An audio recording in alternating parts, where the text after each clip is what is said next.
আজকে চলে এসেছি বর্ধমান বাড়ি, মাসির বাড়ি। বর্ধমান মানে সকল মানুষের চচ্চড়ি আর ঐতিহাসিক জিনিসের ছড়াছড়ি। তো আমরা আজকে এমন একটা জায়গায় ঘুরতে যাচ্ছি যেটা সত্যি করেই ঐতিহাসিক জিনিস। বর্ধমানের মানুষ যারা আছেন তারা হয়তো চিনবেন, কিন্তু যারা বর্ধমানের নয় তারাও দেখে রাখুন বর্ধমানের একটা ঐতিহাসিক জিনিস, সব থেকে পুরনো, যেটা রাজাকার আমল থেকে চলে আসছে। এবং সেই রাজাকার আমলকার জিনিসটা আজকে আমরা দেখবো এবং জানবো সেই বিষয়ের ইতিহাসটা কি, কিভাবে তৈরি হয়েছিল, কিভাবে এখন রক্ষণাবেক্ষণ চলছে। আর সব থেকে একটা সাসপেন্সের জিনিস যেটা ভিডিওর লাস্টে দেখাবো, তার জন্য পুরো ভিডিওটা দেখবেন। যারা নতুন তারা সাবস্ক্রাইব করে দিন, আর যারা বর্ধমানের লোক অবশ্যই নিচে কমেন্ট করে যাবেন যে কেমন লাগলো বা কেমন হচ্ছে। ঠিক আছে, তো চলুন বেরিয়ে পড়ি। এটা হচ্ছে আমার শালাবাবু, ইনি আমাকে নিয়ে যাবে ঘোরাতে, আর এনার বাইক হচ্ছে এটা। আর তার আগে দেখে নেবো একটা সিনেমাটিক শট। তো উঠে পড়েছি বাইকে, চলো চলে যাই। আর পুরোটা দেখাবো রাস্তায় যেতে যেতে, পুরো কাহিনিটা বলবো, ইতিহাসটা। তো চলো যাওয়া যাক। তো আমরা বেরিয়ে পড়লাম লক্ষ্মীনারায়ণজিউর মন্দিরে যাওয়ার উদ্দেশ্যে। আর আপনারা যে কোনো জায়গা থেকে যদি আসতে চান তাহলে বর্ধমান স্টেশনে নেমে আপনি যে কোনো টোটোওয়ালাকে বললেই হবে রাজবাড়ির পাশে লক্ষ্মীনারায়ণজিউর মন্দির যাব, যে কেউ আপনাকে নিয়ে চলে আসবে। কারণ এটা ঠিক পায়রাখানা গলির আর সোনাপট্টির সাইডের যে গলিটা দিয়ে গেই বাঁ দিকে আপনার এই মন্দিরটা পড়বে। লক্ষ্মীনারায়ণজিউর মন্দিরের পাশেই রাজবাড়ি। আর রাজবাড়িটা দর্শন করবো না তাই কখনো হয়, কিন্তু ভিতর থেকে দর্শন করার মতো ক্ষমতা আমার নেই, কারণ ভিতরে যাওয়ার অনুমতি কারণ নেই। কারণ এটা এখন সরকারির কাজ হয়, সরকারি হিসাবে এটা বাজেয়াপ্ত করা আছে। তো বাইরে থেকে একটু ভালো করে দেখে নেব, কারণ এটাই হলো ওয়াচ টাওয়ার। আর তখনকার দিনে কার্জন গেট থেকে এই ওয়াচ টাওয়ারটা দেখা যেত। আর এই আশেপাশে যত এলাকা আছে এই ঘুম ভাঙতো এই ঘড়ির ঘন্টার আওয়াজে। এটাই হলো লক্ষ্মীনারায়ণজিউর মন্দিরের মেন গেট। এটা পেরিয়ে আমরা ভিতরে চলে যাব। এই মন্দিরটা আর আগেকার মতো নেই, চারিদিকে ভগ্নস্তূপে পরিণত হয়েছে। ডান দিকে একটা স্কুল দেখা যাচ্ছে, সেই স্কুলটার নাম হচ্ছে লক্ষ্মীনারায়ণজিউ বিদ্যালয়, কিন্তু এখন আর সেরকম অবস্থায় নেই, এখন চারিদিকে ভগ্নস্তূপে পরিণত হয়েছে। সামনে নহবতখানা ও রাস মন্দির, এই দুটো পেরিয়ে আমরা ভেতরের দিকে চলে যাব।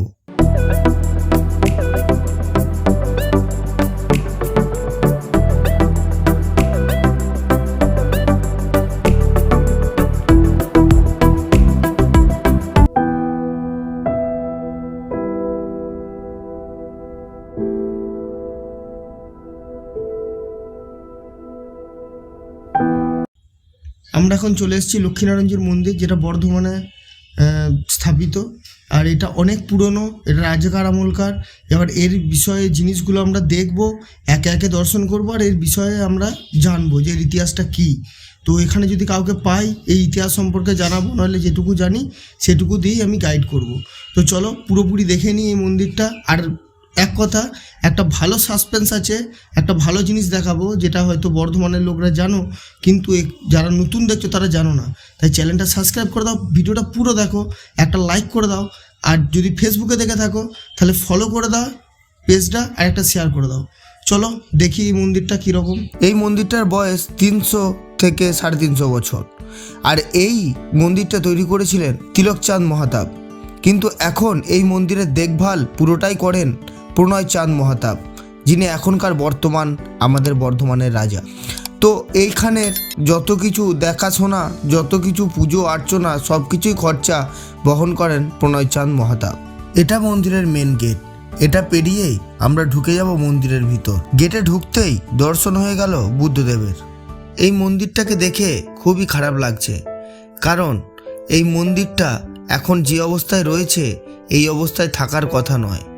কারণ রাজাকার আমলে এই মন্দিরটা প্রচণ্ডভাবে সাজানো থাকতো, এবং প্রত্যেকটা উৎসব যেমন দোলযাত্রা, রাসযাত্রা, ঝুলন যাত্রায় প্রচুর ধুম করে পুজো করা হতো, এবং প্রত্যেকটা উৎসব খুব সুন্দরভাবে পালন করা হতো এই মন্দিরে।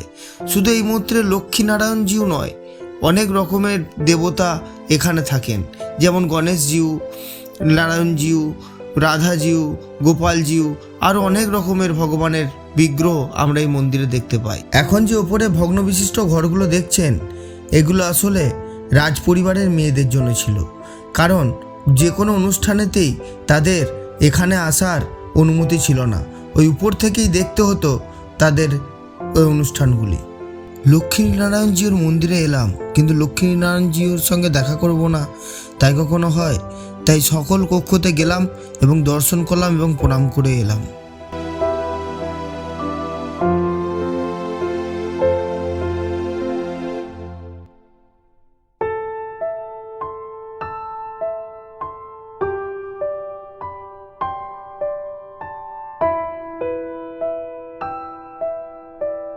এই মন্দিরে এখনও ধুমধাম করে পালন করা হয় সেই উৎসবগুলো, যেরকম রথযাত্রা, ঝুলন যাত্রা, দোলযাত্রা। আর রথযাত্রা বলতে মনে পড়ে গেল, এই মন্দিরে দুটো রথ বর্তমান, এক পিতলের রথ আর এক কাঠের রথ। কাঠের রথ ছিল রানীদের জন্য আর পিতলের রথ ছিল রাজাদের জন্য। এই লক্ষ্মীনারায়ণজির মন্দিরের সবথেকে বিশেষ আকর্ষণ হচ্ছে মা পটেশ্বরী, কারণ এখানে কোনো মাটি দুর্গাপুজো হয় না, এখানে মা পটেশ্বরীকেই পুজো করা হয়। তাই মহালয়ার পরদিন থেকেই মায়ের আরাধনা এখানে শুরু হয়ে যায়। এই মন্দিরটা দেখতে অনেক দূর দূরান্ত থেকে মানুষ আসেন, কিন্তু না জানা থাকায় এই মন্দিরের একটা বিশেষ জায়গা আপনারা দেখতে পান না। তাই আজকে দেখাবো সেই জায়গাটা। আজকে যে জিনিসটা দেখাবো বলেছিলাম সব থেকে সাসপেন্স ভিডিওর লাস্টে, সেটা হচ্ছে বর্ধমানের এই লক্ষ্মীনারায়ণজির মন্দির সব থেকে পুরনো তোর মহাদেব। এটার কাহিনী আমি বলছি, চলুন গিয়ে দেখে আসি মহাদেব কোথায় এবং কী অবস্থায় আছে। এরপর এই মন্দিরের একটা বিশেষ স্থান দেখতে, যে স্থানটি দেখার জন্য আমি অনেকক্ষণ ধরে অপেক্ষা করছিলাম। সেটা হলো এই ভুবনেশ্বর শিব মন্দির, কারণ এটি স্থাপনা করেছিল তিলকচাঁদ মহাতাব। লোককথায় শোনা যায় বর্ধমানের রানী উনি নাকি রোজ সকালেই জল ঢালতে আসছেন বাবার মাথায়। তো আপনারা যারা এই মন্দির দেখতে আসবেন অবশ্যই এই জায়গাটা দর্শন করবেন, কারণ এটাই ছিল ভিডিওর সাসপেন্স, যেটা আমি শুরুতেই বলেছিলাম। তাই এটা দর্শন করে এবার আমরা আবার বেরিয়ে যাব মন্দিরের দিকে। এই মন্দিরে বিরাজ করেন গরুড়জিউ এবং নিচে মহামৃত্যুঞ্জয়জিউ। আমাদের মন্দির দেখা শেষ, এরপর আমরা বাড়ি চলে যাব। কিন্তু যাওয়ার আগে আরেকবার ঘুরে দেখলাম মন্দিরটাকে, যেন ছেড়ে যেতে ইচ্ছা করছে না, কারণ ঐতিহাসিক জিনিস দেখতে বড়ই ভালো লাগে। আর কত আনন্দ, কত উৎসব, কত রকমের পুজো পার্বণের সাক্ষী হয়ে চলেছে এই মন্দিরের থামগুলো আর দেয়ালগুলো। যেন বলতে চাইছে অনেক কিছু, কিন্তু আমরা হয়তো কিছু বুঝতে পারি না। তাই আজকেকার মতো এখানেই শেষ। আবার খুঁজে বের করব এক নতুন কিছু, নতুন মন্দির বা নতুন রাজপ্রাসাদ বা নতুন কিছু। তো চলুন আজকের মতো বিদায় নিলাম। আমার চ্যানেলটাকে সাবস্ক্রাইব করে দিন, লাইক করে দিন, বেল আইকনটা প্রেস করে দিন, যেন এইরকম ভ্লগ আরও আপনাদের কাছে পৌঁছাতে পারে। তো আসি, ভালো থাকবেন, সুস্থ থাকবেন।